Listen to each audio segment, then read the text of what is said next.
Good morning from London. This is Bloomberg Markets Today. I'm Anna Edwards alongside Guy Johnson and Kriti Gupta. With the cash trade just less than an hour away, here's what you need to know. Asia struggles to keep the rally going after the S&P 500 hits another record high. European futures flat as traders brace for results from Nvidia. BOE Governor Andrew Bailey says he expects, quote, quite a drop in UK inflation. We'll bring you the data and a live conversation with the shadow chief secretary to the Treasury. Plus, BHP has just hours to launch a blockbuster bid to buy rival Anglo American or put its audacious takeover plan on the shelf. We will look ahead to that deadline at 5 p.m. London time. In the meantime, a quick check on these markets here. You look at the futures action, kind of muted near Stoxx 50 futures, FTSE 100 on the back foot. A lot of that coming off that CPI report. We're going to dive into the details in just a moment. Cable, 127.42, spiking on that inflation report. Copper, meanwhile, continuing to turn around. Markets today starts right now.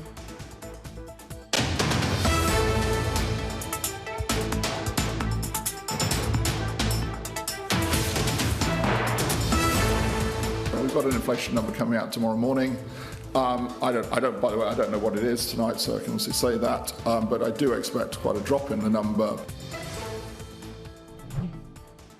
The Bank of England Governor Andrew Bailey speaking last night. He was expecting quite a drop. He does have quite a drop, just not as big a drop as maybe the market and economists were anticipating. So in terms of the data that you have on your screen in front of you and the reason for the spike we're seeing in cable this morning, the headline number year on year comes in at 2.3. Now, that is a big drop. It's down from 3.2, the prior number, but the market was looking for 2.1%. The core number, this is where life gets really interesting, down from 4.2 to only 3.9. The market there looking for a year-on-year core number of 3.6. So the data are hotter than anticipated. The governor was anticipating that we would see a big drop in the data. We do have that, but maybe not enough to drive that June cut that maybe some are anticipating from the Bank of England. We'll get the political reaction to these numbers in just a moment. We will be speaking to the UK Shadow Chief Secretary to the Treasury. He, of course, is Darren Jones. He will be joining us in the next few minutes, guys.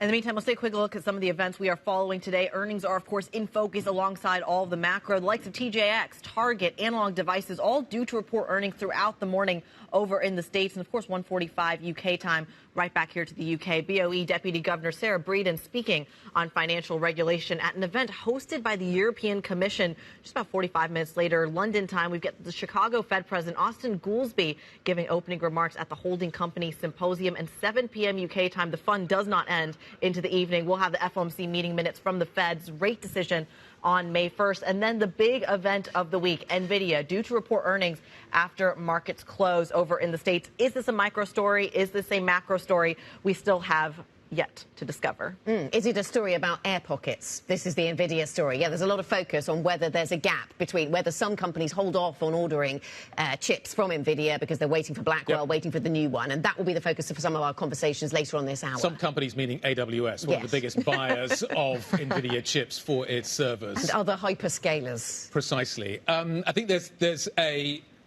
And Tom was talking about this at the back end of his show just a few minutes ago. There's quite a big kind of move potentially coming our way, which could affect wider markets, and 8% move either way, which actually in the context of the last few reporting season, the last few reports, actually feels quite small. Only 8% for Nvidia could be a relatively mild and quiet day. Only 8%. You look at the options market, the downside protection, the hedging, it's almost non-existent. You're seeing far more bullish activity, even the options market, even though we've had this winning streak from Nvidia. How much of that, again, is an Nvidia story versus just a lack of hedging right now you're seeing in the broader market? We're expecting a 243% increase in revenue. That's one of the numbers you're going to be looking for. But really, it's all going to be about that guidance, about Blackwell, about that new chip architecture, and whether demand is there for that, whether they can get enough supply from TSMC, also one of the things that analysts are watching for. Coming up, you don't want to miss our interview on this subject with Claire Pleydell-Bouverie, fund manager at Lion Trust. That will be all about Nvidia. We'll be talking in more detail about that at 8:30 UK time. Let's get to something else that we're watching out for today, and that is a deadline at 5 p.m. UK time, a put up or shut up deadline for BHP to come after Anglo American for the third time if they want to. If they don't do it today by by 5 p.m. they have to hold back for 6 months. They've got 6 months and then they can come back. By that point, we could see some of the action that Anglo is taking starting to have an effect in terms of its share price, i.e. spinning off other businesses. I was anticipating maybe at 7 o'clock this morning you may have had that announcement, but we do not have it. So no RNS statement. Maybe we get it at the close of play a little bit later on. This is a really interesting, again, I'm macroing everything today. That's the hat I'm wearing today. Is coming in the background of these rolling copper prices. So even though we are talking about the fact that this isn't a reaction to the slide or the kind of bullish reaction you're seeing in the copper market right now, this idea that there's a shortage built into this market that may be more long-lasting, it's interesting what the repercussions on that deal premium may actually look like when the criticism of rejecting this BHP offer is that it's just not juicy enough. OK, so we'll focus in on the mining sector. We'll get further details there. Let's just circle back to what we got out of the UK, because this is something that has been moving markets. Euro pound dropping to 0.85. I see the lowest since March 11th. There's a reaction in FX markets then. We brace ourselves for reaction in gilt markets as well, because the numbers coming in a little hotter than the market had anticipated. As Guy's just been through, that applies to the core number in particular. I'm drawn to the services side as well. Services only dropped from 6% to 5.9%. That was not much of a drop, considering we were expecting it to come down to 5.4. Big picture, though, this is the first time we are quite close to the 2% medium-term Bank of England inflation target in a number of years. So we're at 2.3% in terms of that year-on-year inflation print, and that perhaps is the number that a lot of politicians will jump on. And let's have some of that conversation now. We're joined by Darren Jones, UK Labour Party's Shadow Chief Secretary to the Treasury. A pleasure to speak to you this morning. Darren, thank you very much for coming to talk to us. So the market might be a little surprised that maybe it isn't as low as had been anticipated, but does this feel like something of a turning of the corner for the UK economy? The fact that we've got inflation at 2.3%, the target is only 2%. Well, good morning. I mean, the statistics show this morning that it's not game over for high inflation in the UK. As you've already alluded to, core inflation is still higher than it should be. And the main driver for the drop today is the energy price cap regulation we have here in the United Kingdom, which is welcome, but the Conservative ministers here shouldn't be starting a victory lap. And as we've been saying frequently in the Labour Party, we welcome the statistical improvements, but until people at home feel like the economy has turned a corner and they're better off, I don't think the voters here will think that the economy has turned a corner, no. OK, so you don't think we've turned a corner for the average consumer in the UK. In terms of the achievement to date, though, on inflation, on bringing it down from double-digit to 2.3%, as I say, not far from the 2% target then, who takes credit for that big drop that we've seen in inflation? Well, it's a good question. I mean, the institution responsible is the independent Bank of England. We've been hearing from Andrew Bailey overnight about the numbers today. And look, people are looking forward to cuts, we hope, later in the year to the Bank of England base rate. But as Andrew Bailey's already said, and I think other commentators too, whilst the numbers today are welcome, there's still some distance to go before we can start to enjoy that benefit.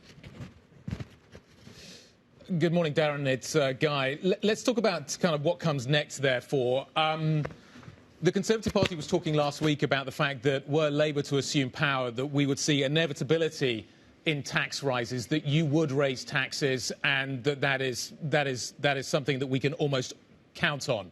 A, could you rule out at this point that we are going to see further tax rises? And if we do see further tax rises, do you think that would be disinflationary? Well, look, we're getting into that slightly silly period before the election is called, where the Conservatives say things that are just daft, really, and not reflected on the evidence. Rachel Reeves, the Shadow Chancellor, my boss, has been very clear that we want the tax burden to come down on working people in this country. It's the highest it has been for 70 years. That's why we've supported the Conservative cuts to national insurance at the last two fiscal events. And Rachel's also given a commitment to business, which is that under a Labour government, the level of corporation tax will be frozen for the 5 years of the Parliament. One of the problems we've had over the past few years is that corporation tax has moved around quite frequently, which makes it very hard, as you all know, for businesses to plan for the long term. That won't happen under a future Labour government. We've got data out also this morning on the public sector net borrowing. It has risen sharply, 19.6 billion. That is the data for the month of April, up from 11 billion, which has been revised higher to 12 for the prior month. The IMF, in its annual assessment of the UK economy, says that the UK needs to find circa £30 billion to stabilise the debt position. Do you recognise that number? Is that useful commentary? And is that something that you are factoring into your thinking? Well, look, the IMF has pointed out what we already know here in the UK, which is that the UK economy is not in a great shape, and that after 14 years of economic mismanagement from the Conservatives, an incoming Labour government is going to have a very difficult time to start with as we try to turn things around. But if you look at the rest of the IMF report, some of the recommendations they put forward in terms of how you get growth back into the economy, how you bring stability back to our economy and our political systems are essentially aligned with Labour Party policy, and that's going to be our absolute focus. Can I ask you further about taxes, Darren? You mentioned corporation tax very carefully and how you've got some commitments around freezing that. But the IMF talked about other levers you could pull in terms of increasing taxation. Carbon tax, increasing the VAT base, increasing the base for inheritance tax, capital gains tax, property taxes. Do you offer assurances that you won't increase those? Or maybe you take a different view. Maybe you think you need to increase some of those to fund public services. No, we've been very clear, as I said, that we don't want taxes to increase on working people. We've made commitments that we're not going to increase the big important taxes that the majority of people pay every month in terms of their income tax and their national insurance. And the answer to really dealing with this in a sustainable way is to not keep increasing the tax burden in this country, which, as I said already, is far too high, but to get growth back into the economy, as well as to reform our public services, which at the moment are not efficient in terms of the public budget that's being spent. OK, in terms of...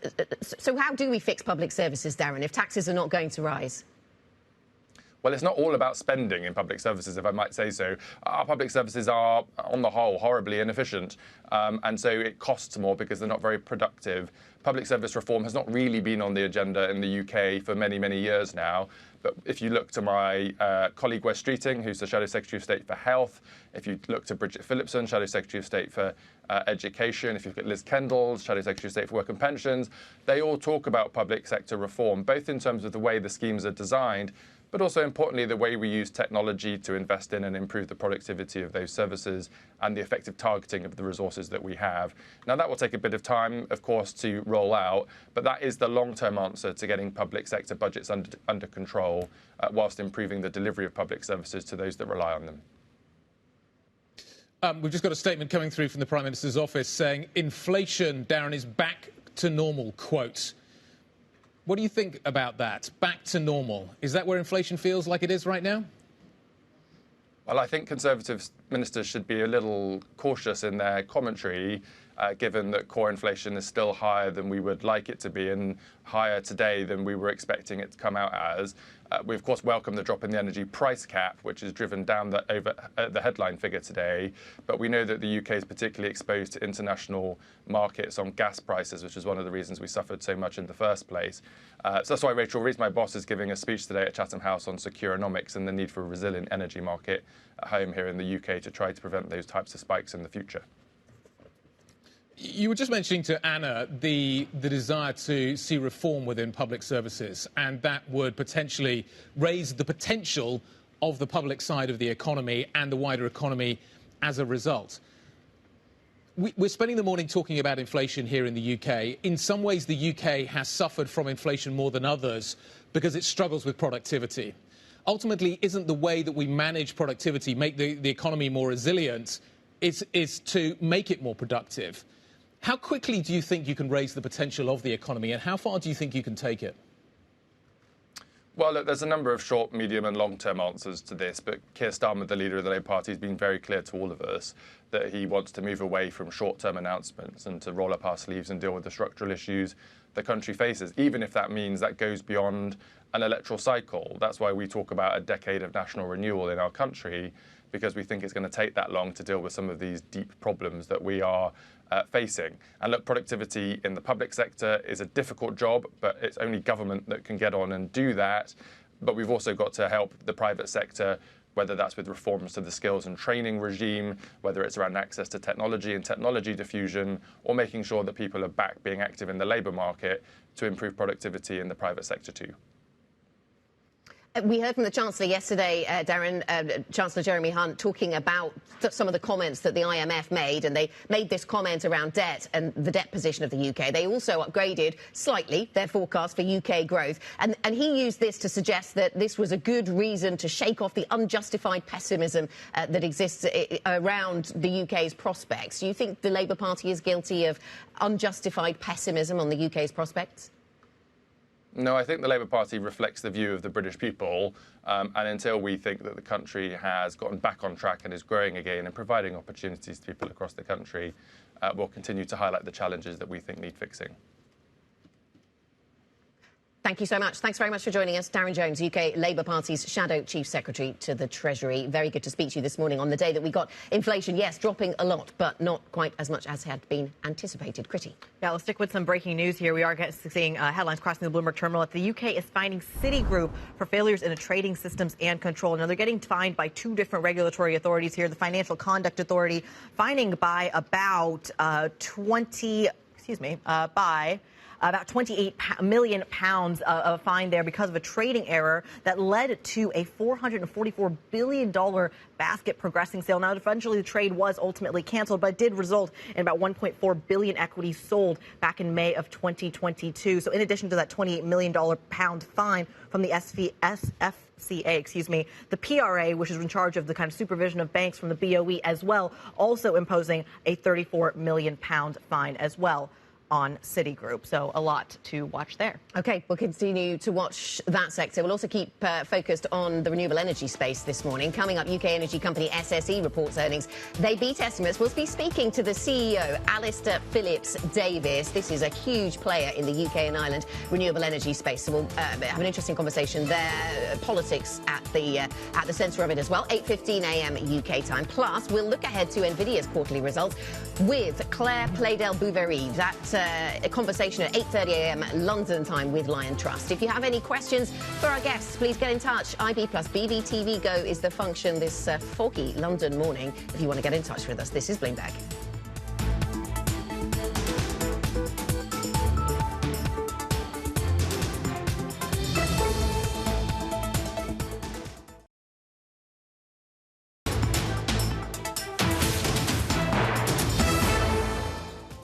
I don't like anthropomorphizing AI. I sort of believe it's a tool.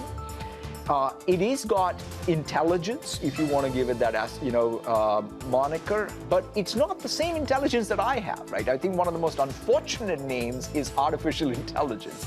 It's a different, I wish we had called it different intelligence even.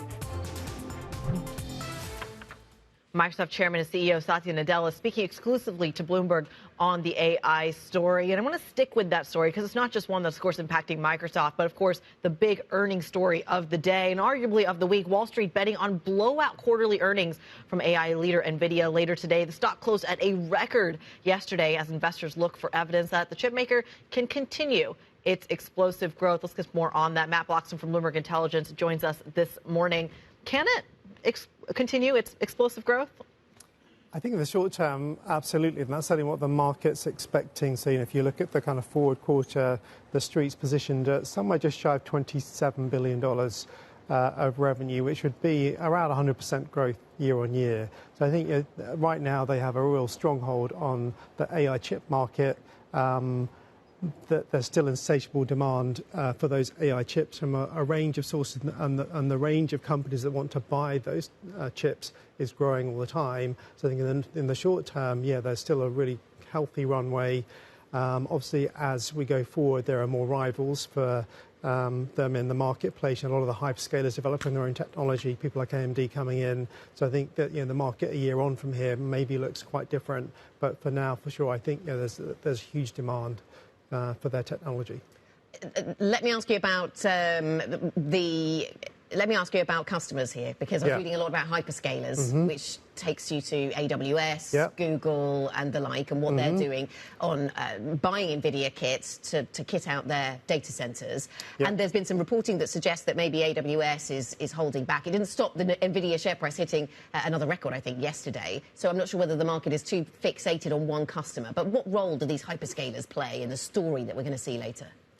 I mean, right now they play an enormous role. You know, they are predominantly the biggest spenders with Nvidia. And I think, you know, we actually had some of our own content earlier from the Dell annual conference, you know, where Nvidia and Dell talked about this big partnership that they've got and how important that is going forward. And that story of expanding sources of customers for Nvidia is really critical for the kind of midterm growth, because, you know, right now really concentrate with these hyperscalers that are doing all this large language model training and inference.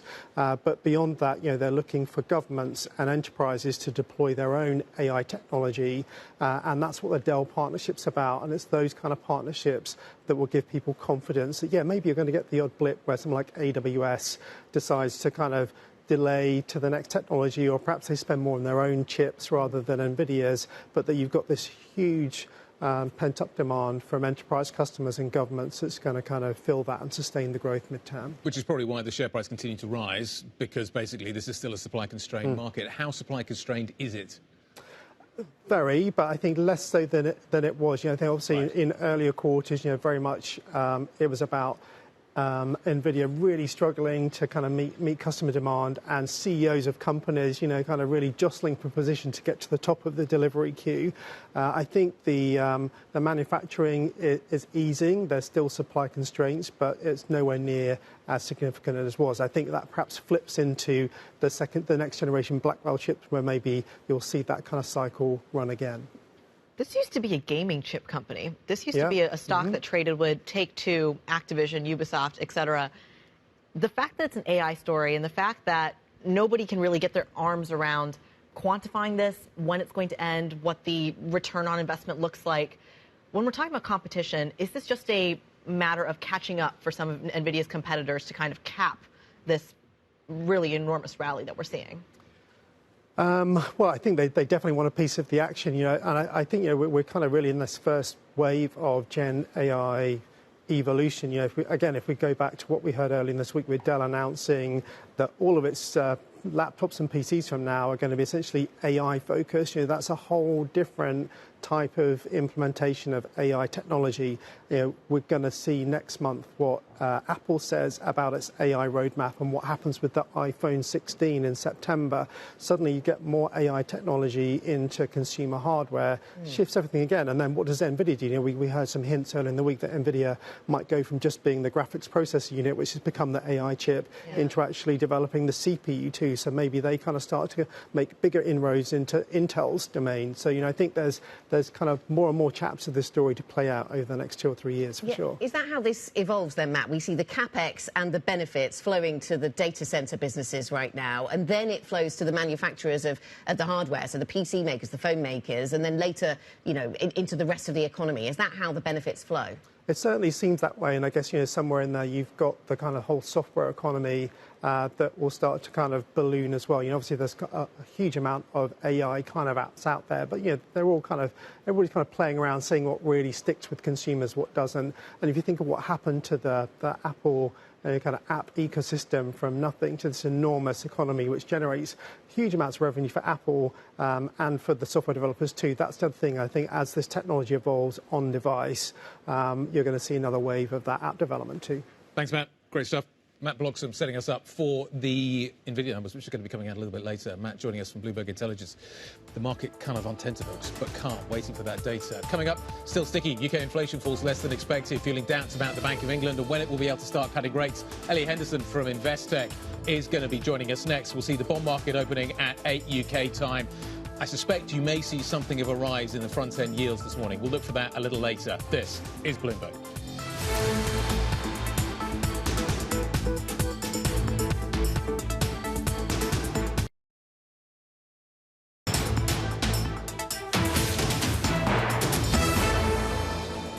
This economy has been incredibly resilient, stronger than I expected, and I've been really pleased by how fast inflation has come down in spite of that. But I think it's a little too soon to determine where inflation necessarily is going. Base case, I do think we're going to have inflation come down, but I think it's going to take longer. I think this is a moment when, or a period when patience really matters. It's going to take longer. for us to see the extent of progress that I think is going to be necessary to change our policy stance. Frankly, we're not taking a big risk by doing that because so far the labor market remains very healthy. Fed Presidents Raphael Bostic, Loretta Mester and Susan Collins all speaking yesterday. Plenty of Fed voices to the fore talking about whether they haven't got enough confidence to start cutting rates. Let's pivot to the UK story, shall we? Because we had that inflation print out this morning. Yes, a big drop versus the prior month's reading, but not as big a drop as had been anticipated. Just to recap, then, inflation year-on-year at 2.3%. It was expected to come down from 3.2 to 2.1, so it is a bit higher than expected. And I'll focus in on the services number, which we mentioned earlier. That dropped only from 6% to 5.9. The estimate was 5.4. So you can see what happened to the pound, and we'll wait a little longer to see what happens to gilts. But we are expecting a bit of reaction there. And in fact, I see now on the Bloomberg terminal, traders pairing their bets on the Bank of England June rate cut after that UK CPI print. Let's speak now to Ellie Henderson, economist at Investec, who's with us this morning. Very nice to have you with us, Ellie. So what stands out to you? I focused in on that services number because it doesn't seem to have dropped all that much, really, from the prior month. What stands out to you from this print on inflation this morning? Well, I think it's clearly encouraging that inflation took a large step down in April, but much of that was already known. We had a 12% fall in the Ofgem energy price cap in April, which feeds directly into the inflation print. So we knew there would be a large downward influence from that. But as you said, we were all watching that services number because that's what the Bank of England is really concerned about at the minute. And it's a hurdle for the Bank of England to cut in interest rates. That didn't come down as much as was expected. It only came down a small amount, and that will definitely be of a concern. So traders see just 38 basis points of Bank of England rate cuts in 2024 post the UK CPI. So that's, so that's 1.5 rate cuts in 2024. Now the market is pricing in. Does this give the Bank of England pause? Does it stop them going in June? Does it push the move out to later in the summer, Ellie? We think that the June decision is on a knife edge. It's a very close call. There's clearly sentiment on the committee for lower rates. At the last meeting, we had 2 members vote for lower rates. It would only take 3 of their colleagues to join them to change the majority position. But it really depends on how the data evolves between the last meeting and this meeting. Today's inflation print wasn't very encouraging in terms of it was above what the Bank of England expected. But we still do have a labour market report. Clearly, that's very important. Megan Green said this week that the labour market report will show 40% of annual wage settlements. So clearly that wage number is very important, although high wage growth for the household is a very good thing. From an inflation perspective, it does risk more persistence and a block to getting inflation down to 2% on a sustainable basis. But members have said that, look, summer is in play. Whether summer is June, whether it's August, remains to be seen. But we should see lower interest rates by the end of the year. I just feel that the Bank of England's optimistic in forecasting a summer, which I think is something that we're all kind of wondering when that's going to appear. Do you think the bank would rather wait and do rate cuts reasonably quickly together? Or is it comfortable with the idea that it could go once, wait a few months, and then go again? The risk with the latter is that the data changes quite significantly and they end up doing one and then leaving quite a big gap between potentially the first one and the second one. Yeah, I think this is a very different ease-in cycle to what we've had in the past. The Bank of England isn't cutting rates in response to a sharp economic shock, so it does have the ability to be patient, to cut rates, wait and see how the data evolves, wait and see how the economy responds, and then go again. So we think that the Bank of England will take a gradual approach to easing, bit by bit, and see how the economy fares. We heard at the beginning of this block some comments from the Fed. Yeah. How far from the Fed can the Bank of England really diverge? Well, there are a lot of questions whether the Bank of England, the ECB, would go without the backing of the Fed. I understand the argument that, of course, there's safety in moving in the pack, but the Bank of England is ultimately concerned about the UK economic outlook and the UK inflation outlook. Sure, exchange rates play an effect, but markets are already pricing in a different start to the easing cycle in the UK and the US, so we've already seen that effect somewhat. And the Bank of England has to look at the UK outlook, and on the way up it was the first to raise rates, so on the way down it could be the first as well, or the ECB, of course. It was also the first to accelerate some of its QE purchase or QT as well, and really setting the precedent in a way for the rest of the world as well. In the last 24 hours, we've gotten headlines that strategy may change from the active sales that they're looking at into repo operations. We're getting really nerdy here, Ellie, but work with me. What does that mean? How aggressively does that change the real economy effect? Well, I think the speech that Bailey made last night was acknowledging the fact that shrinking the balance sheet does come with risks, and we could see some financial volatility from that. So I think what he was trying to say was that there are programmes in place as the Bank of England shrinks the balance sheet to ensure that if there is financial volatility from this process, there are buffers that can kick in and provide liquidity. Especially when we're looking at that balance sheet, and we're just reading a piece of the story, a great chart on the Bloomberg terminal, that ending those active sales leaves those QE holdings 40% bigger. So it's almost easing without easing, it feels like. Talk to us a little bit about how that then translates to the BOE. We're talking a lot about versus the Fed, but specifically with the ECB. One of the questions here, and I know you're a UK economist specifically, but one of the questions with the ECB is that if you start cutting rates, do you consecutively do it? Is that a strategy approach that the BOE needs to be considering as well? If you cut rate once, do you open the door to consecutively do it over and over again? Yeah, well, if the Bank of England cuts rates, policy is most likely still very restrictive. So we're just easing the restrictiveness of policy. So it is likely, and in our forecast, the Bank of England will go again and slowly reduce that restrictiveness of policy where interest rates is weighing on demand. So we don't think it will be a one and done from the Bank of England. But as I said, it probably will be a gradual approach to easing to ensure that the real economy responds as would be expected.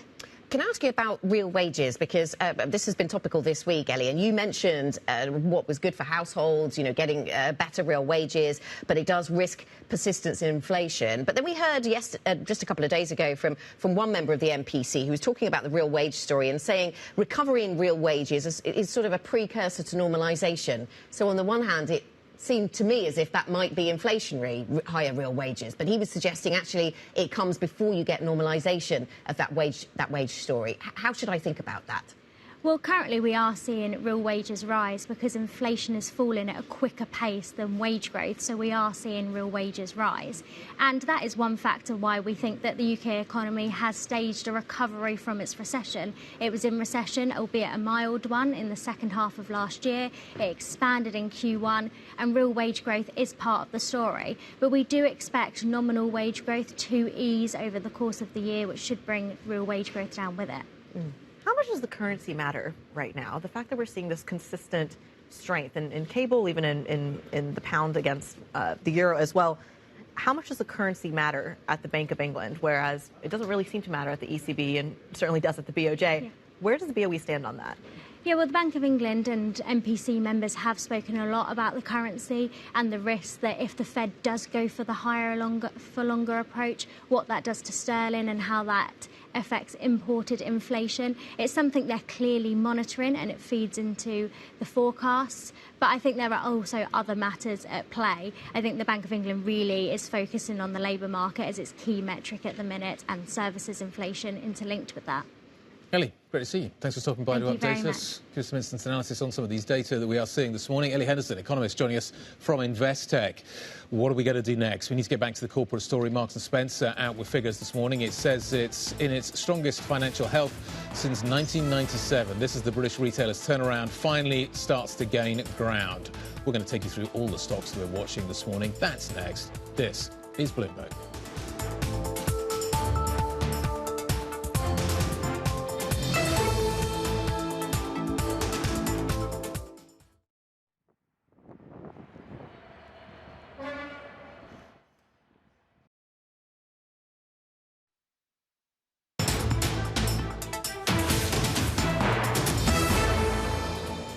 On interest rates, I am fanatically confused.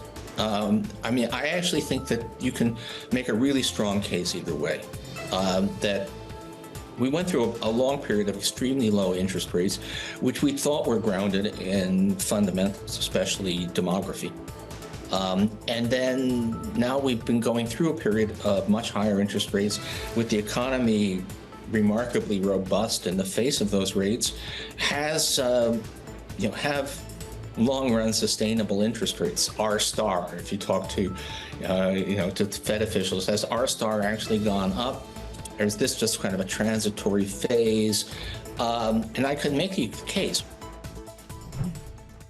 Nobel laureate Paul Krugman there saying it's unclear where interest rate levels are headed over the medium term. And he is, as he says, fantastically confused. I'm sure many are. Let's talk now to our Markets Live executive editor, never confused, Mark Cudmore, who can join us for a few minutes on the markets. And Mark, let me start with the data of the here and now here in London, 7:43 in the morning.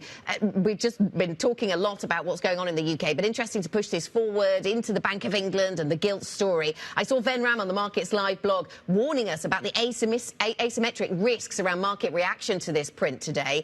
We might see that on display in 16 minutes' time then. Are you assuming that gilt yields go higher here?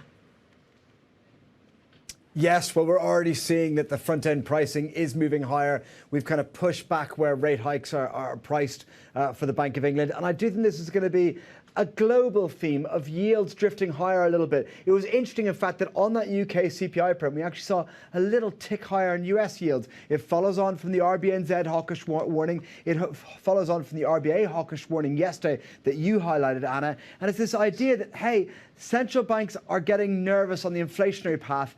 And that's not including the fact that we've got a massive extra commodity surge since all these inflation prints, since those kind of readings came through. So therefore, there's really a dynamic out there that we might be going back into another inflationary wave. We might have passed the disinflationary wave, and that means yields everywhere. I think there's a little bit of upward pressure. I am someone who was very, very bullish yields for earlier this year. I thought yields were going to go much higher. About a month ago, I said that maybe 2-year yields have kind of peaked out. I'm starting to worry about that view. Maybe even US yields have higher to go as well.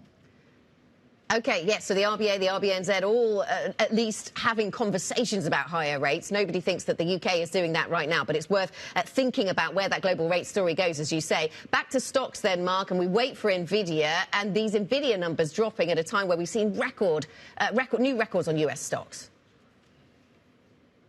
Yeah, I think Nvidia is more likely to be a catalyst for volatility rather than a turning point. I can see a scenario where, for example, Nvidia's earnings are roughly in line, not a large enough miss. I've got to trust the equity analysts there. But their outlook might be tempering some of the optimism because this is a stock that is priced extremely optimistically. And so therefore that might find the stock market overall find it difficult to go further next week. But it doesn't mean we start a new bearishness. And that means that undervalued markets around the world can still play a bit of catch-up and an overall positive dynamic in the background. Mark, thank you very much. Our Bloomberg Markets Live executive editor, Mark Cudmore, with the latest on the markets. We'll look for that gilt open then in 14 minutes' time. Remember, you can get up-to-date analysis and insight. Mark and the rest of the Markets Live team available to you on the Markets Live blog. MLIV Go is the function on the terminal.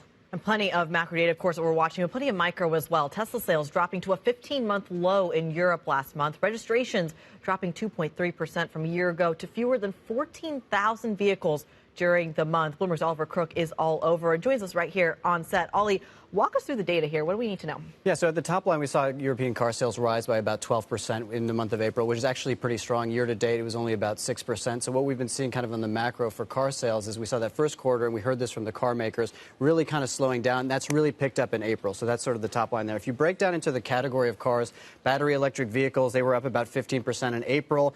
What was really interesting is the shift to the hybrid electric car. That was up 33% in the month of April. So sort of the top line, car sales coming back. EV story is still somewhat intact, but there is a shift to the hybrid. Tesla don't make hybrids. Elon Musk was talking about the fact that things were about to get better. The data may be starting to question that. Things are not getting much better for Tesla. You saw that their actually market share has dropped this month and year to date. So we had their sales down about 2.3%, and that is sort of the big question here for Tesla. They were the only game in town previously, right? Yep. Now you have a whole lot of competition coming in.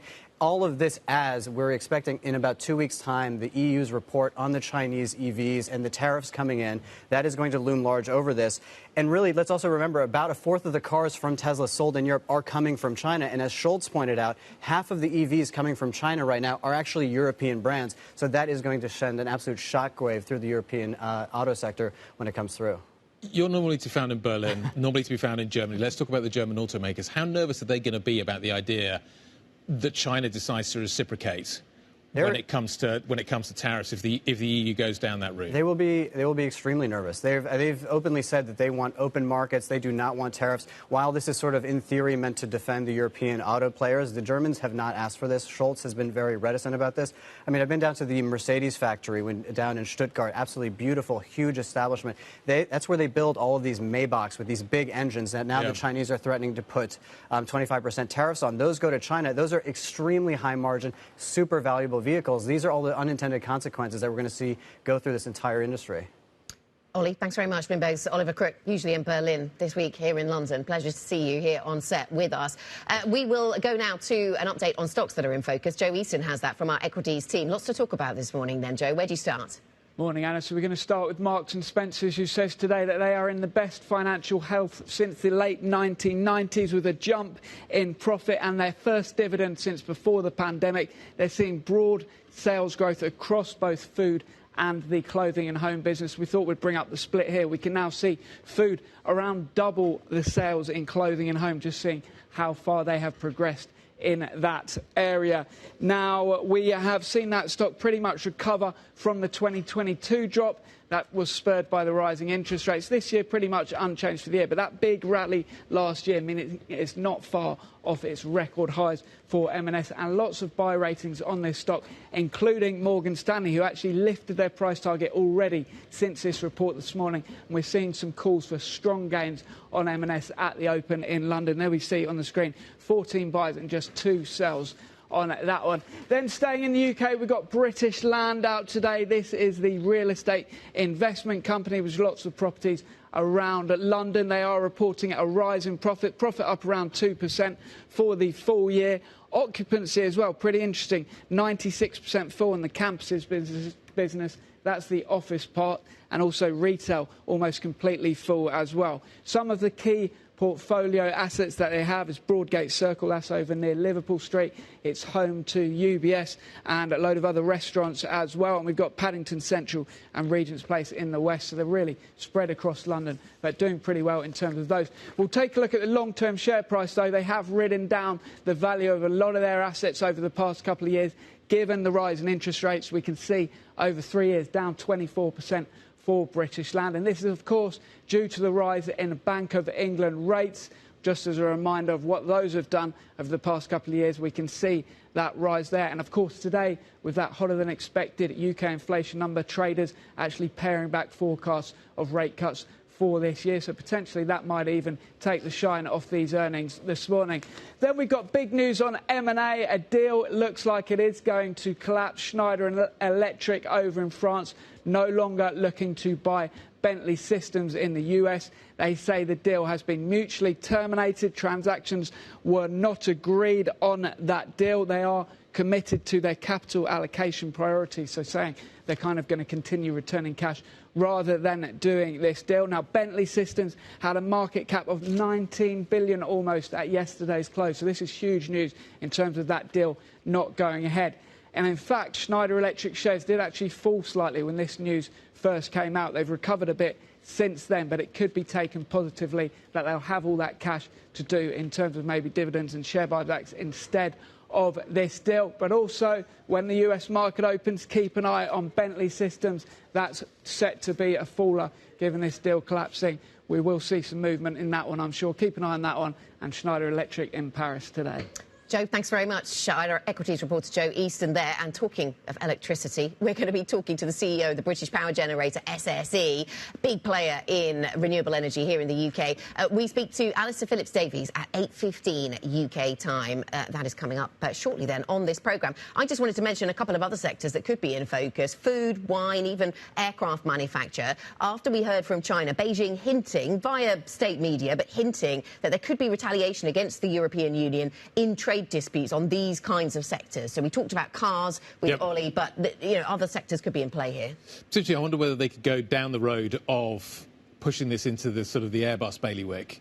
The problem with that is that, do you want to buy from Boeing when you've got problems with the 737 MAX in the way that we've seen progressing, and the Chinese have been very cautious on that? If you take out Airbus, you're left with the Comac. Do you want to go, which is their domestically produced aircraft, which is just beginning to gain traction? You can't use internationally in some places. There are some restrictions. Yeah, I suspect they would struggle to walk away from Airbus at this point. So the French may suffer on the wine, but less on the Airbus front. I'll add another element to that. You have the ASML story as well. We were talking about it yesterday as well in terms of this kill switch as well. We know this has been such a big part of their national agenda, the self-sufficiency story, but it's always kind of been used in reciprocity, at least with the United States, right? That, well, we are also your biggest exporter. Everything in the U.S. is basically made in China. We have just as much control over the economic situation as you do as a consumer than we do as the manufacturer. I think it's fascinating that you can talk about self-sufficiency as much as you want, but we're not there yet, where that can actually be executed. The issue with all of this is inflation, isn't it? Yeah. So all these restrictions that we're putting in place, all these tariffs that we're talking about, they just up the ante when it comes to the inflationary picture globally. Inflation in the West, right? You're still talking about deflation, disinflation, and whether China can actually export the deflation from its own economy, because that's still a far weaker story. The Asian story is far weaker than the rest of the world. And it's been interesting that on the politics, we haven't had that many guests who've been drawing a huge distinction between the sort of inflationary impulse coming from trade disputes, dependent on who we get in the White House. Now, there will be other views out there, but a lot of people saying, look, it's all heading in that direction, even if it's different in magnitude in terms of those tariffs. Well, I thought Ida Liu's comments yesterday from Citigroup were really interesting, and she said that, look, even though we have all this kind of investment in China, there's still a lot of concern about how many people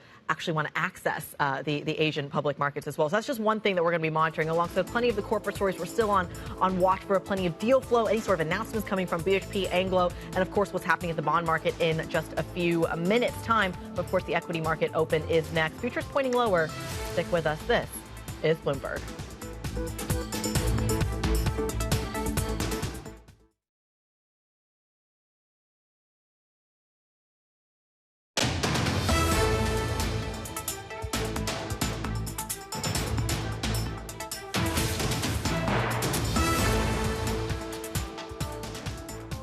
Welcome back. You're watching Markets Today. A couple of minutes to go until the start of equity trading this morning.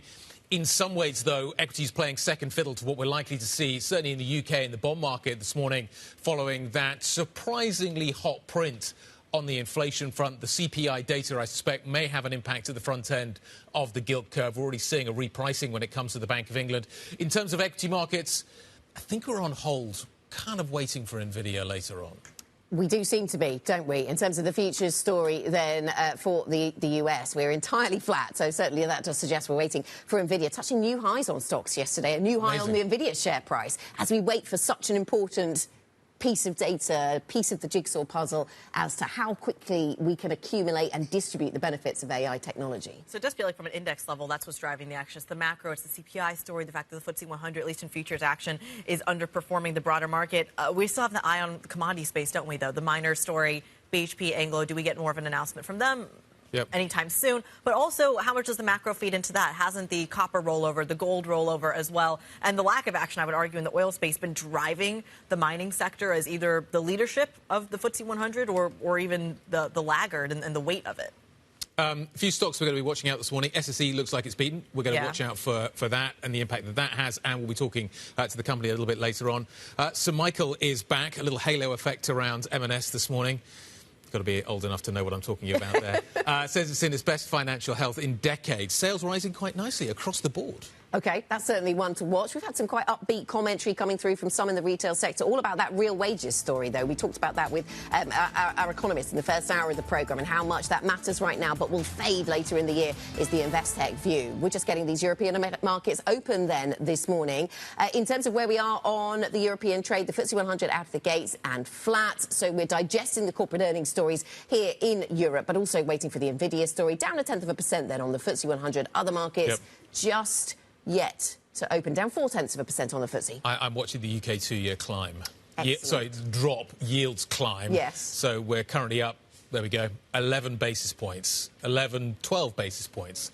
So a fairly significant reaction. I think we've already anticipated this, given the repricing we are seeing around the Bank of England this morning in the swaps market, but we're up by 12 basis points at the front end of the curve. Other markets across Europe, we're seeing the front end move there as well. So the UK is having an effect on other bond markets. It's moving twice as much as the others, though, isn't it? At that sort of... Understandably. Yes. The market's very sensitive. In some ways, the Governor of the Bank of England was right last night when he talked about a substantial drop. This was a substantial drop, just not quite as big as anticipated. The market's super sensitive to even relatively small misses, but maybe it's the service data that I think is catching everybody by surprise this morning and how little it has dropped. Yeah, well, and the argument there was just simply this is more of an energy story at the end of the day that's driving the story, which brings us right back to the equity market, because look at what your underperformers are this morning. Your Shell, your BP story, even your Glencore, although the bond market, of course, does matter as well, which, again, I'm macroing all of this. I'm waiting for this to show up in some of the UK banking stocks as well, because when you see this kind of yield move, you should see the likes of Barclays, for example, Lloyd's rallying, and right now they are still underperforming. Because rates stay higher for longer, therefore net interest income stays more sturdy than it would have done otherwise. Yeah, and we're not seeing that tick higher just yet. In terms of where we are on the sectors picture then, we've got banks, the best performing sector, media, technology, but this isn't a great session. It's not a classic. We're down, well, 0.25% on the stock 600, but only four sectors, in positive territory. Everything else is negative. Autos and parts, actually, the worst performing sector this morning, down 0.9% there. Some weakness coming through, Stellantis, VW, Volvo, and the like. So it's autos and those parts suppliers trading weaker this morning. SSE is the biggest the second biggest loser on the FTSE 100 this morning, down by 1.9%. The numbers actually look fairly good and are certainly above expectations. However, it may be the lack of guidance into 2025 that's causing a little bit of concern this morning. But that stock has come down, 1.9, nearly 2%. A really interesting dynamic. We're going to keep an eye on this equity markets as well. There's a lot to digest here, but let's bring it back out to the broader picture. We were speaking to Ida Liu of Citi Private Bank yesterday, talking to us a little bit about what the allocation actually looks like. Where is the entry point in this market? Take a listen to what she had to say. It's more important than ever to construct very thoughtful, globally diversified portfolios for clients, just given some of the risks that we're navigating on behalf of our clients. So on the one hand, we have been leaning into locking higher rates for longer, right? Okay. Extending duration on fixed income as one way to sort of hedge out some of the other challenges. But on the other hand, we've been leaning into equities more so than ever because we see that there's an opportunity, particularly in small and mid-cap companies. So the equity market is rallying all over the world, and yet there are still opportunities, but perhaps in the different parts of the market than we traditionally look at, the small, the mid-caps. That's the view, at least, of Ida Liu over at Citi Private Bank. Let's get another insight, another perspective here. Joining us now this morning, John Bell, portfolio manager in the equity income team at Newton Investment Management. Pleasure to have you on the program. Good morning. Good morning. Talk to us about how you view what Ida just said, the small, mid-cap story. She was talking about it in the context that this market is actually looking far broader than it did just 12 months ago last year. Your view on entry points into this market on both sides of the Atlantic? Yeah, I think breadth is key. So we run an income portfolio, not necessarily focused on small and mid caps, but we are interested in breadth because the market has been so concentrated, so driven by large cap stocks, particularly in the US, and very much with an emphasis on growth. We run an income fund, so it's almost a quality value type of portfolio, so nothing to do with what's been driving markets. And that breadth that is starting to come into markets is therefore very interesting to us. How much of that breadth is really fundamentally driven as opposed to buybacks and dividends driven? So the growth in dividends, I think, is both fundamentals and the structure of the businesses. But I think what's really interesting for us is the potential for a rotation creating breadth. We've never seen such a narrow, concentrated market, so dominated by such a small handful of very highly valued companies. Yeah. The opportunities are in, as you've touched on already this morning, other parts of the market where valuations remain attractive. So headline markets can go somewhere driven by big companies, but underneath that, then there are lots of opportunities still in our view. Good morning. You run an income fund. Yeah. You think income stocks are cheap. Yes. What is the catalyst for making them not cheap? Yeah, I think that is a great question. And historically, we've been very confident about what could change things. I think now it is concentration, it's valuations, which are extremely high, and just positioning. And I think potentially as markets really... When you say valuations are very high, you mean growth stock valuations are very high? Exactly right. Exactly right. And I think, you know, we've been talking a lot about the inflation numbers this morning. Yep. that zero interest rate quantitative easing period following the financial crisis we would characterize as the era of free money. Yep. That was a great time for growth stocks because of discounting at the bond yield. That's what creates the value of a growth company. Now, as the market realizes, I think that inflation is much more of a longer-term factor, rates higher for longer, then that can be the catalyst for valuation. So equity markets have to wait for the bond market to recognise that rates are going to stay higher for longer. Is that the catalyst? The bond markets are there, aren't they? Are they there? Bond yields are significantly higher than they have been for a long period of time. Yeah. So I think it's just a realisation that they stay there rather than necessarily go higher. Good morning to you, John. So that's the dynamics in terms of equities in the bond market. You run an income fund, which makes me think about the UK and what's happening here in the UK. We talk a lot about certain businesses thinking about moving their listing, going somewhere else. How much do you spend time at Newton thinking about that, and how do you make sense of the conversation around a sort of a UK discount on stocks? Yeah, we tend to think more about sectors and stocks than particularly geographies. But having said that, we run a global portfolio, and relative to the benchmark, the UK is our largest overweight.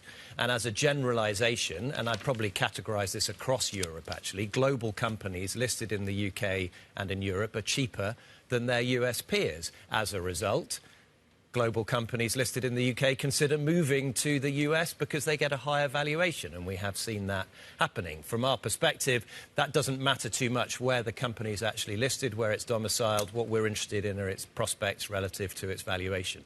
And where do you stand on... we talked earlier about some of the things driving inflation, and one of the concerns is around trade tariffs. And how are you thinking about that and how that's going to factor into your asset allocation in the years ahead? Yeah, absolutely. We think about the world very much in thematic terms at Newton, and we divide those themes into macro and micro themes. And one of the key macro themes is great power competition, the battle between liberal democracies and autocracies, and perhaps at its simplest level, the US versus China. And the trade tariffs are very much part of that. If we think about politics in the US, there's not a great deal that the two parties agree on, but bringing back manufacturing to the US, strengthening the US economy is one that they definitely do agree on. And tariffs from particularly China will be something that is very much part of that. So yes, we absolutely have to think about that, and very much part of our thematic backdrop. John, if I look at the top 10 holdings that you've got right now, CME, Sanofi, Medtronic, Samsung, Dominion Energy, Cisco, PepsiCo, Johnson Controls, talk to me about the themes that link those stocks. Why are they all up there in terms of the big holdings that you have, and what kind of an environment do you think those stocks are built for? Yeah, you would look at it and you'd think this is a portfolio that is full of stability. It's built for a more difficult economic backdrop. I think we and many people have been surprised by the resilience of the global economies in the face of much higher rates. But we continue to have a portfolio which emphasises stability. CME, Chicago Mercantile Exchange, that is all about volatility in bond markets. That is about the macro environment, the uncertainty, inflation staying higher for longer, where are rates going, volumes going through bond markets. Otherwise, it is about just really undervaluation. Sanofi, the need for innovation, the need for greater spend on healthcare with ageing populations, challenging demographics. We can get exposure to technology running an income fund. We don't own any of the Magnificent Seven, but Samsung Electronics, from a memory perspective, AI needs memory. So there are plays for an income fund in that space, but overall, very negatively exposed to growth. Let's talk about one specific holding that you had on that top 10, the CME. Yes. You said it was a bond story, volatility story. There was a report a couple of weeks ago that the CME is looking to get into Bitcoin trading in some way through a Swiss kind of mechanism. They're still working out the nitty-gritty of it. We also know that the CME has backed different types of commodities exchanges globally. One that I think actually Jeff Curry, the former head of Goldman Sachs Commodities, is on the board of, ABAX Technologies.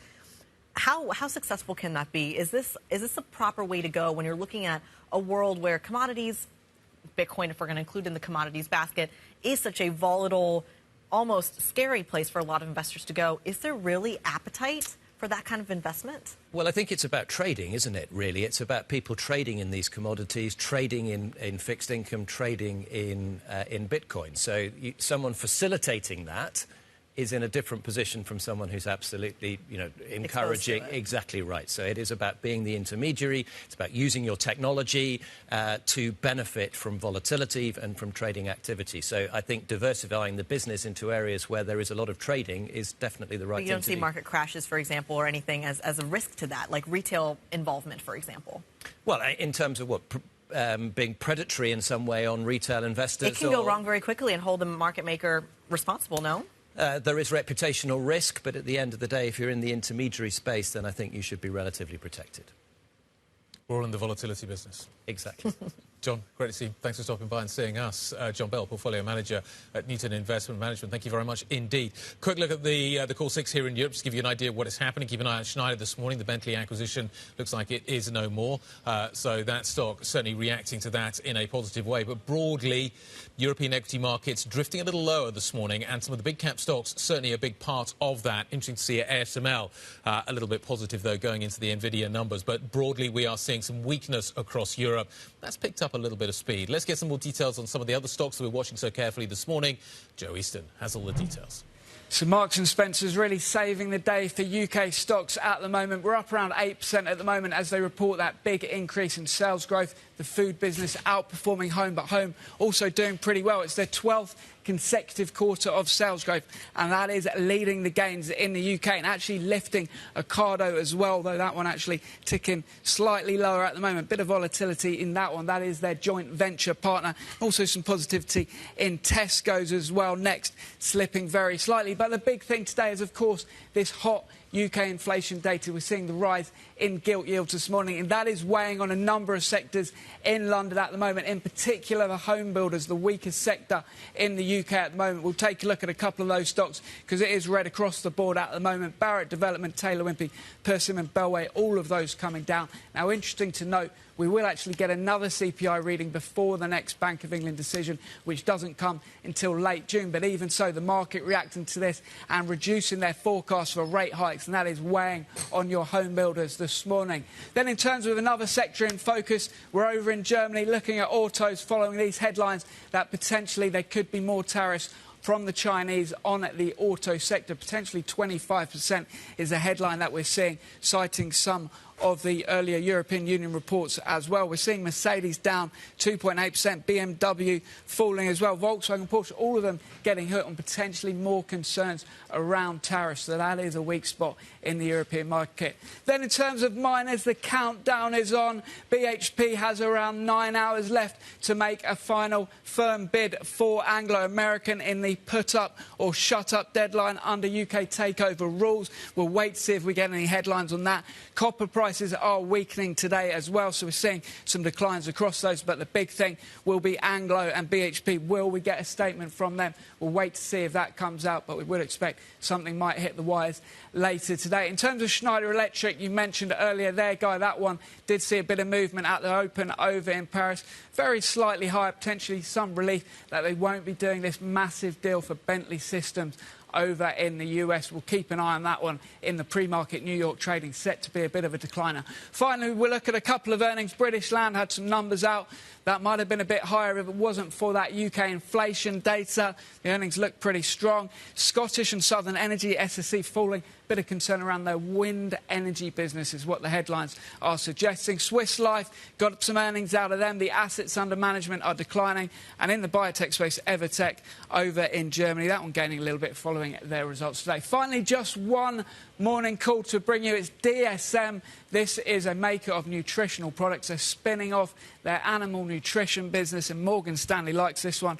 All of those pets getting their nutritions, and that is upgraded to overweight over at Morgan Stanley, and that one's gaining 1.6%, 132 price target. Lots of upside on that one, and it's gaining this morning up almost 2%. Joe, thanks very much for the update. Joe Easton from our equities team with all of the movers this morning. Coming up on the programme, we'll get to another stock that is on the move. It's sliding slightly. We'll have an interview with the CEO of the British Power Generator, the largest renewable energy business in the UK, largest renewable electricity portfolio, I should say, in the UK. SSE's CEO joins us shortly. This is Bloomberg.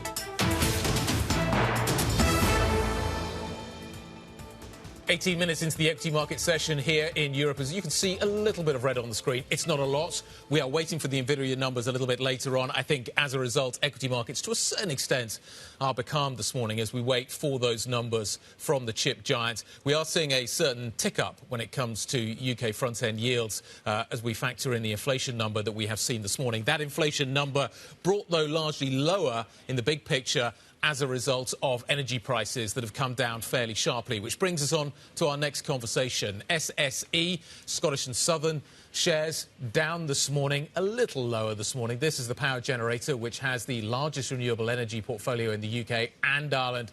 Beat estimates for the full-year earnings, but didn't give us full-year guidance. 2025 guidance as well is something that the market was maybe looking for. We're joined now by Alistair Phillips-Davies. He is the CEO of the business. Good morning, Alistair. Thanks for taking the time to join us. A couple of things I just want to bring up from the get-go, really, and just get some clarity on. Why no guidance going forward from here? What kind of prevents you maybe from giving us a clearer picture of what is going to happen next? And just talk to us a little bit about what's happening with Dogger Bank, which is this offshore wind farm that is being developed. Looks like it's being pushed out a little bit further. Just give us some clarity on both of those two issues. Yeah, morning, Guy, and nice to speak to you. So on guidance, what we've done is given a lot of detailed guidance around the individual business units. So we'll see thermal generation definitely down as gas prices and volatility has come down. But against that, renewables, which are strongly up this year, 36%, will be going up again in the year looking forward. And we also see networks, particularly on the distribution side, moving forward in the coming year. So there's a bunch of detail in the release that I think people will get to ultimately, and that'll give them a good view of where we are. On Dogger Bank, we're a long way through Dogger Bank A, but we have had some teething problems. One with installation rates, particularly being difficult over the winter because of weather. That's why those wind turbines are out there, where the weather is a little bit more severe and windy. And also one blade installation that gave us some problems earlier in the month. But apart from that, we've got 16 turbines up and either fully or partially installed, with the rest of the blades going on to those by the end of the month. And we're looking to get to a rate of 10 per month. So that's why we think we'll hit early next year in terms of getting that online. And also returns from that project are still in line with where we guided the market way back, so 3 years ago when we went to financial close. Alistair, one of the things that we're talking a great deal about this morning is the inflation data we've seen on our Bloomberg terminals. That inflation data has come down largely as a result of what we've seen on energy prices. Do you think that trend continues? And do you think it's something that we can continue to rely on? Or do you think we're going to see more volatility around energy prices? So I think that's right. We've seen prices come off significantly in the market since December last year, probably leading up until roughly the end of March this year. We'll also see a print for the Ofgem price cap coming out on Friday, and I've seen numbers between a £70 and £100 reduction for consumers. That's clearly good news for them. I think going forward with energy prices, we've definitely seen a bit of an uptick that we talked about earlier on. And I think going forward, there's probably the risks are slightly more to the upside, particularly going into the winter. You've got weather effects like the El Nino, La Nina. Often sees colder weather over the winter. So I don't think prices are going to lurch down from here, but it's obviously excellent news that prices have come down for consumers. And despite that, we still feel very confident in the business model we have and in the ability to deliver profits going forward and out to our financial year 27 forecasts. Alistair, good morning. There seemed to be some line of thinking this morning that perhaps some in the market are a bit disappointed by what you said about SSEN, the transmission business operating in the north of Scotland. Profits from that business dropping, and a suggestion then, some guidance there, that operating profit will be lower than the prior year as a taxation benefit is worked through. What do we need to know? What's material around that business? Yeah, I think the going forward piece is really technical because we've now got full expensing, which is fundamentally a benefit to the company. Within transmission, You'll see a drop in the income in this coming year, a small drop. But going forward, the key thing is that investments that total 2.5 billion this year for the company, and will be heading up towards 4 billion, are going very, very strongly. And indeed, the transmission business secured 20 billion pounds worth of investment for the latter half of the decade. We'll see profits grow strongly in the transmission business over the next few years. It's merely a technical factor about tax. OK, so that's the technical factor in the very short term, different in the medium term. Can I ask you about the policy environment, the political environment then, because you're dealing with the SNP's policies around renewable energy, possibly an incoming Labour government if the polls are to be believed. Alistair, how do you navigate that? What consistency can you expect as you make your investment plans? Yeah, I think that's a really good question. What we see across the piece is whatever colour of party or government is in, whether it's in Westminster or Holyrood, there is broad agreement about where we need to go. We need to invest significant sums of money to make sure that we keep energy prices lower and less volatile over the longer term, and we get a green benefit. And on top of that, we can also create jobs. So just last week, we saw a groundbreaking of a new Sumitomo cable factory in the north of Scotland that'll support one of our big transmission projects. I think, specifics, I think with the change of leadership in the SNP, I would hope that we'll now see some stability, and we'll see moving forward on things like Berwick Bank, which will be the world's biggest offshore wind farm. So planning consent there this summer would be a real boost. The £16 billion project, 4,500 plus jobs created in Scotland. And I think in the south, whether it's 2035 or 2030, any government or incoming government that shows ambition to want to invest, to want to create jobs, I think will be supportive for us, and also good for the general economy in terms of stability of energy prices in the medium term. Alistair, we're all slightly on tenterhooks. We're all slightly obsessed, to be brutally honest, about the Nvidia numbers that are going to be coming out a little bit later on, which takes me to the AI conversation that we're also focused on at the moment. How constrained do you think the development of AI servers in the UK ultimately will be as a result of just not enough electrons simply to power them? How constrained do you think we're going to be, and how big an impetus is this going to give your business over the next few years? Yeah, so I think that's a really interesting one that a number of other people have commented on. I hear work that's been done that indicates an AI search takes about 10 times as much power as a non-AI search. That's obviously going to drive investment if we move in that direction. I think, for us, we've definitely seen an uptick in interest from the big data companies, the big tech companies. We ourselves announced a deal a couple of weeks ago, a big deal in Ireland with Microsoft, and certainly Ireland, which has a greater preponderance of data centres, has got significant power challenges coming up over this winter and the next couple of winters with building emergency generation. So I think that may well be a theme that we see more widely across the UK and Europe. Great to speak to you this morning, Alistair. Thank you very much indeed. Alistair Phillips-Davies, the CEO of SSE. Up next, we're going to carry on the conversation. Claire Pleydell-Bouverie is going to be joining us. We are going to be talking Nvidia. That's next. This is Bloomberg.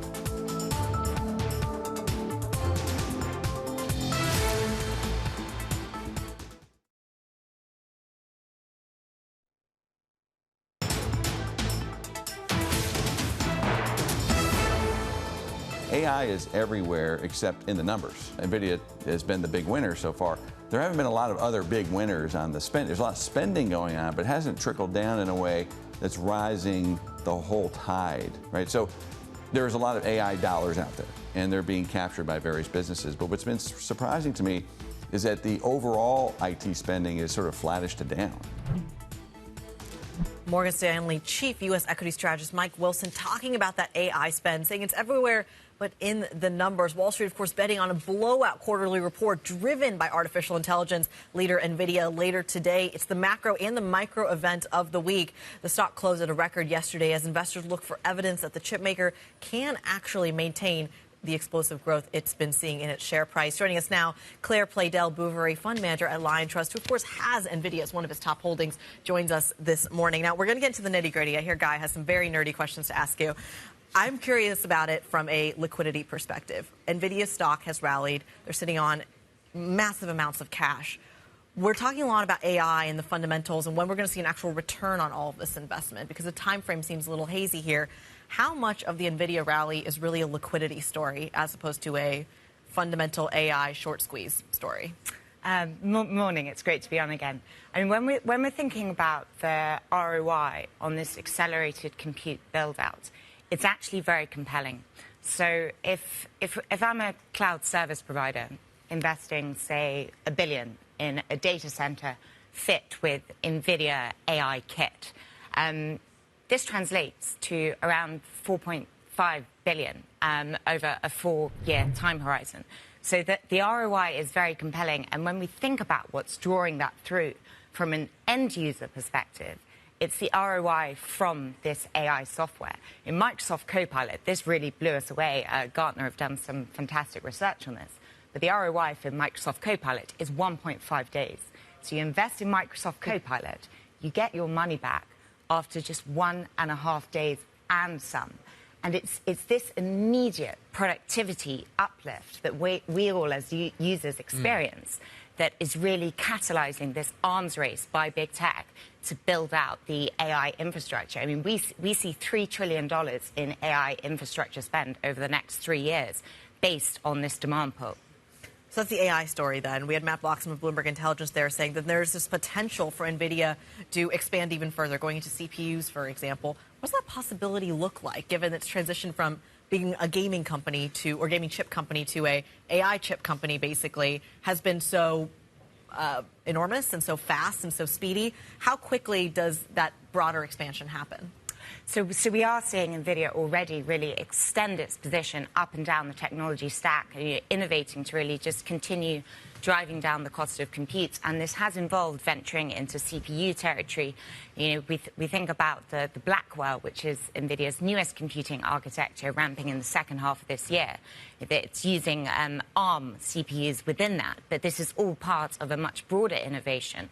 I mean, this super chip has got 72 GPUs, 36 CPUs, all capable of acting as one giant GPU. So it's a long sort of way, a leap that Nvidia has come from its historic days as a gaming company. But we do continue to expect to see Nvidia really push the limits of innovation around the entire stack. This includes software, hardware. They're doing a lateral move into custom ASICs. Their product innovation velocity is just so far ahead of competitors that really no one else is capable of this vertical integration expertise. And that's probably, and that sounds great and impressive. I wonder if new product is coming so quickly, and I'm thinking here about Blackwell, does it mean that customers have more reason to pause and not buy the current stuff if the new products come so quickly and they'd rather just wait another 3 months, 6 months? And that seems to be where some of the news coverage around AWS and its demand for chips from Nvidia has come from. Absolutely. So, I mean, the key debate going into Nvidia's earnings tonight has been whether we see an air pocket in demand for Nvidia's current computing architecture, Hopper, before the launch of Blackwell in the second half of this year. And now we don't see that playing out just based on the fact that demand for AI infrastructure is not going away. It's actually being turbocharged. And we've seen this play out this earnings season, most clearly demonstrated in the CapEx budgets of the hyperscalers. These are Nvidia's largest customers, and we're now expecting CapEx budgets here to increase 35% this year. A large portion of this is going to be directed towards Nvidia. And the news story last night that AWS is halting orders of the Grace Hopper superchip has really reignited these air pocket concerns. But it's important to note here that this is just for the Grace Hopper superchip, and lead times are around 2 quarters, 5 to 7 months. So Nvidia already has Amazon's orders for the Grace Hopper superchip for Q2 into Q3, and that really serves as the bridge that we need in order to get to Q4 and the ramp of Blackwell. But also, as Blackwell ramps, it's going to be very supply constrained, just as every single product launch in NVIDIA's history has been, just as most product launches across most industries are. So the vast majority of customers are not going to have the luxury of being able to halt Hopper orders if they want to plough on with their AI roadmaps. OK, so we've talked to you in the past about the competitive environment, and I know you're pretty confident. You know, you see the competition looking longingly at the kind of situation you describe and saying we want in on that, but you're confident that Nvidia has what it takes to stay the course. AMD trying to catch up, some of the data center operators themselves trying to catch up with their own chips. Do any of them stand a chance, or if they do, over what timescale? It's a terrific question, and the custom ASICs markets, which is really the chips that Google and Meta are developing for themselves, these serve for a slightly different use case, and they're really for internal workloads, because if we compare the total processing performance of these chips versus NVIDIA's H100, for instance, the H100 is 10 times better, but these custom ASICs are around 8 times cheaper. So when the highest compute workloads aren't necessitated, it makes infinite sense for these hyperscalers to be using their own silicon. But when it comes to providing GPUs to their cloud customers, really merchant silicon remains the gold standard here, and we don't see that going away. So they're very much better on the cost side, but nowhere near on the performance side. Is the silicon where the advantage is? Or is the software where the advantage is? Because at the moment, NVIDIA's fantastic at tying those two together. You have the kind of the handshaking between the software and the hardware is so good, and that makes it a very compelling product. Others are talking about trying to kind of break that link with the software that would allow, therefore, other chips to be used maybe more efficiently. In terms of how we think about the future valuation of NVIDIA, which one is it based on? And is it based on the assumption that those two continue to be as good as each other? And if there was a crack to appear, would it be in silicon or would it be in software? So both are important because they work together. But software is actually going to become even more important when we're thinking about training these incredibly large language models. I mean, what Jensen really emphasized on the last earnings call was that accelerated computing, every single component of this requires software. And this is something that has been missed by a lot of people. NVIDIA have obviously been developing CUDA for over a decade and have a lead here. But AMD are making some inroads with their ROCm suite, but it really takes a lot to prize the developers that work within NVIDIA's ecosystem out of this. And innovation with software, but given this installed base of developers, is arguably going to be an even more important piece of NVIDIA's growth story from here on out. We were just talking to the CEO of SSE, talking about server farms and how much more electricity, electrons, the AI story is going to create. AI stocks are really expensive, super expensive. Energy stocks are quite cheap. How do I play the AI story in a different way? Are there better ways now to get the kind of the pickup that we're going to see as we go through this process from a stock price point of view, rather than just simply going, it's all about NVIDIA? Absolutely. We see opportunities in energy, in select parts of industrials that are really crucial for this AI build-out. A company that's actually incredibly well-positioned, in our opinion, is Constellation Energy, which has the largest nuclear capacity fit for data centers in the US. The advantage of nuclear is a potential speed advantage here because you don't have to connect to the grid. These sites are large, operational, and already have existing infrastructure very well suited to data centers such as water cooling and scale. But really, it's going to this build-out is going to benefit those energy providers, those electrical component companies that have already existing installed bases, because the speed advantage is really, really crucial here. We're talking about if you can connect a data center up to a power source 2 years quicker than a competitor, you probably receive around 100% price premium here. So it's install-based champions are what we're after on the power generation side. In terms of electrical components, companies that no one's really paid any attention to for years are suddenly now in favour. A company like Amphenol, they provide the high-speed interconnects for the data centre. They're the market leader here. got the best technology, and Nvidia's Grace Blackwell superchip coming to market. In this, we've got about $100,000 of Amphenol content. This data center portion of that business is going to continue growing, we believe, at the 30% that it started to over the past year. But it's a very underrated AI story, an unsung hero that no one really ever talks about. I'm sure they'll talk about it now that you've mentioned it. Claire, I'm having a little bit of deja vu here when we're talking about kind of this acceleration, that we're still having this massive adoption here. Isn't this the exact story that we've heard with Microsoft's Asia business in particular? Their growth is still over 30% quarter over quarter, but the stock gets punished when that growth slows down a micro percent, for lack of a better term. I'm curious when that moment comes for Nvidia. What is the visibility there for someone who maybe doesn't have a 5 or 10 year kind of fund investment horizon, who's actually trading the stock? When does this stock suddenly is no longer, this is the opportunity everybody wants, and is then characterized as, okay, well, now the growth is slowing down, now we need to get out?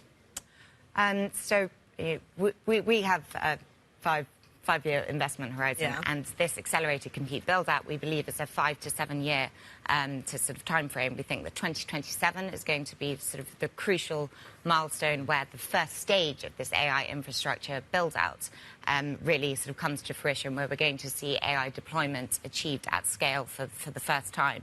And that's where we'll see the majority of data centers really switch to accelerated computing. We've got to see about 100,000 data centers re-architectured in order to accommodate for accelerated computing. AI server penetration was only 10% last year. It's got to go to 30%. But from then on out, we're going to see a PC refresh cycle. We're going to see a smartphone refresh cycle. I've lost count of the number of AI PCs that have been launched just this week. But it's this continuation of this AI infrastructure build-out which starts in the data center. It then moves to the edge. We then see enterprises adopt. The next wave of growth from 2028 will be automotive for Nvidia.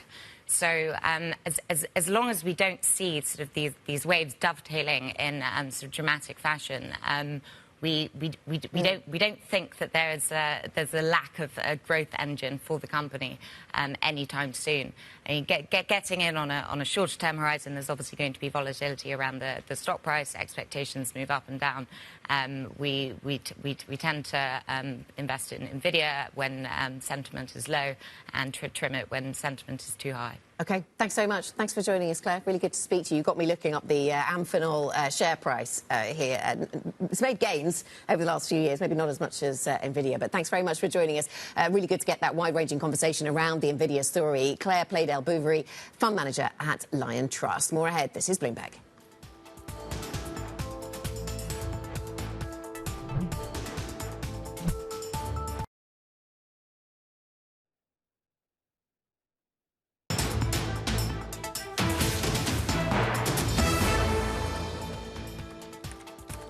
47 minutes into the equity market session. Good morning. Equity markets here in Europe drifting a little south, but not by much. A little bit of volatility, but we are all waiting for the Nvidia numbers a little bit later on. Some significant stories that we are watching. Marks & Spencer out of the UK. SSE is another stock as well. Keep an eye on what's happening with Schneider Electric, backing away from the Bentley acquisition. The action, you could argue, though, is in the bond market this morning, certainly here in the UK, where we are seeing front-end two-year gilts rising by 10.5 basis points. The reason for that, UK inflation has cooled, but did so at a rate that was less than expected. We've come in with a higher number and certainly a sticky number when it comes to the service side of the economy. Lingering price pressures at restaurants and pubs, maybe caused, you could argue, by what we've seen with the minimum wage. The data, maybe you could argue, certainly judging by market pricing this morning, will threaten to delay the Bank of England cutting rates maybe as early as June. Lizzie Burden joins us now to break all the numbers down. What are the key things we need to take away from these figures? Well, you were right to hone in on that services number. It's barely budged from March, but the headline and core numbers disappointing as well. higher than economists had expected, even though inflation is moving in the right direction. The market reaction, as you say, significant here. Gilt yields soaring, the pound higher. It's actually at its strongest in 2 months. And for traders, a June cut basically off the table now. So 12% is the chance they see of a June cut. That's down from a coin toss yesterday. August is now 40% chance in traders' eyes. That's down from 90% on Tuesday. The only fully priced cut at this point is November. Now, contrast that market reaction with the political reaction. We've heard from the Prime Minister, Rishi Sunak, saying today marks a major moment for the economy. Inflation's back to normal. This is proof that the plan is working. So totally different there. The Chancellor, Jeremy Hunt, was already saying that rate cuts would be a feel-good factor for voters. You can imagine the political pressure on the Bank of England to cut rates now when we're in an election year. Yes, and we are in an election year. You know, probably has to be by some date in January, but, you know, that's unlikely. So probably an election year. I mean, what does this mean politically then, Lizzie? Because you mentioned what the Prime Minister has said this morning, that this is back to normal, but we heard from the Labour Party opposition, of course, performing the duty of an opposition and disagreeing and saying, actually, this isn't normal. It doesn't feel like normal with prices as high as they are. Indeed. And while the Chancellor and the Prime Minister have been very triumphant about this, Torsten Bell as well at the Resolution Foundation, not so much so. Look, Rishi Sunak made it his top priority last year to halve inflation by the end of the year. They did that, and yet the poll gap with Labour only widened. Can they translate this into votes by the election? You've still had real wages falling, so they're at the actually lowest level since the financial crisis, put it that way. Living standards, I should say, falling in this Parliament, as admitted by the Chancellor himself. And at the end of the day, whose job is it to cut inflation? The Bank of England. All right, Bloomberg's Lizzie Burden there walking us through that crucial UK inflation data that we got, of course, today. The market very much reacting to it on a macro level. Let's take a look at some of the other events we're following today, because from the bond market, we go to the equity market. It is earnings palooza over in the States. TJX, Target, and Analog Devices all due to report earnings throughout the morning in the United States. At about 1:45 p.m. UK time, BOE Deputy Governor Sarah Breeden speaking on financial regulation at an event hosted by the European Commission. About 45 minutes later, London time, Chicago Fed President Austin Goolsbee speaking up as well, giving his opening remarks at the Holding Company Symposium, adding to the chorus that we're getting from FOMC members over in the States. At 7 p.m. UK time, the FOMC meeting minutes from the rate decision on May 1st will be hitting the wire. How much kind of discourse do you really see? How much division do you see between all of the members? And finally, comes right back to the earnings story, the macro and micro event of the week. Nvidia due to report earnings after markets close in the United States. We will, of course, have full coverage right here on Bloomberg TV and radio. In the meantime, we're also keeping an eye on the latest out of the Middle East. Israel has recalled its ambassadors from Ireland and Norway after both countries, alongside Spain, have announced that they will indeed recognize a Palestinian state. Let's get more from Bloomberg's Horizons Middle East and Africa anchor, Jumana Bersetchi, joining us more. Jumana, walk us through the dynamic here off of this coordinated move between Ireland, Norway, and Spain, and Israel's reaction to it. Yeah, absolutely. So big news out of the region, and specifically in regards to several of these European countries moving towards recognizing a Palestinian state. It should be said that Ireland, Norway, and Spain have said that they're moving towards it, but the final announcement, the formal announcement, is not going to take place until May the 28th. The Norwegian Prime Minister is saying that there can be no peace in the Middle East unless there is a recognition of the Palestinian state. And many people are saying that this is quite symbolic. You will recall that back in the early 90s, it was in Norway. It was the Oslo Peace Accords that was the first time that you got the Palestinians represented by the PLO on one side, Israel on the other, actually engage in discussions and talk about a potential pathway towards peace. None of those accords were implemented, of course, but still significant today that the Norwegian Prime Minister has said that they're moving towards recognizing the Palestinian state as a sovereign state. But the reaction from Israel was pretty swift. They did not like what was announced this morning. They have recalled their ambassadors to both Ireland and Norway, threatening to recall Spain's ambassador. The Israeli foreign minister saying that Ireland and Norway are sending a message to the whole world that terrorism pays. And that this recognition would impede its efforts to bring some of the hostages back. Jemana, they are not the first. 140 countries, around 140 countries around the world already recognise Palestine. Some of them are in Europe. This is obviously a significant step with some larger countries making this move. Are we expecting other countries in Europe? Is there any indication that other countries in Europe will follow suit? Guy, that is a very good question. 143 out of 193 member states of the UN per the latest numbers. And I think there is an inclination from other smaller countries in Europe. I know the likes of Malta, Slovenia are some of the countries who've also suggested that they too may be moving towards recognizing a Palestinian state formally. But of course, the backdrop to all of this is very thorny. There is still a war going on in Gaza, plenty of discussions about the potential assault and further ground attack into Rafah. And you've got to wonder whether this is the right timing to be recognizing Palestine as a state in the context of a war that's still raging and the fact that hostages are still held within the Gaza Strip. So it is a very sensitive topic, as you'd imagine, for Israel. And also, I just want to point out, U.S. is not one of the countries that has recognized the Palestinian state as a sovereign state. So something to watch out for will be the U.S. response later. Jemana, thank you very much. Bloomberg Horizons Middle East and Africa anchor Jemana Besetcha joining us with the latest on that Middle East, those Middle East geopolitical developments. Let's have a think about some of the other things coming up in programming later today. Other events we're focused on. And Kriti, you were taking us through the daybook. Of course, it's the deadline for Anglo American, well, for BHP to come after Anglo American another time if it wants to. It's already made 2 offers. Both of those have been rejected, partly due to price and partly due to complexity. Speaking of that complexity, educate me here. What is the process? The 5 p.m. deadline, right? But how does this work from a regulatory standpoint?